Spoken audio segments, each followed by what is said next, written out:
বিসমিল্লাহির রহমানির রহিম। প্রিয় আমার দুই দলের খেলোয়াড় ভাইরা এবং এই খেলার আয়োজন করেছে আরাফাত পুকুর স্মরণে আমাদের ইস্পাহানী স্কুলের সভাপতি প্রবাসী কল্যাণের ছেলে, আমাদের 9 নম্বর ওয়ার্ডেরই। তারে আমরা খুবই ভালোবাসি, সম্মান করি। তার জন্য ইসমাইল স্কুলের সভাপতি আমরা বানাইছি। সে এই যোগ্যতা, তার জন্য এই যোগ্যতায় তাকে বসানো হয়েছে।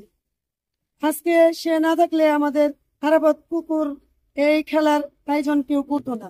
তার কারণ বিগত সরকার থাকতে আমরা এই নামও লইতে পারিনি। আজকে আমাদের জাহাঙ্গীর সাহেব আছে দেখে আমাদের আরাফাত পুকুর কিন্তু এই খেলাধুলা নিয়েই সবসময় সে মেতে থাকতো। তার এটাই একমাত্র সম্মান ছিল। তাই আমাদের বেগম খালেদা জিয়ার উত্তরসূরি সে আজকে পৃথিবীতে বেঁচে নাই। তার জন্য সবাই আমরা দোয়া করব। তার খেলাটা স্মরণ করার জন্য আমাদের জাহাঙ্গীর সাহেবকে ধন্যবাদ জানাই।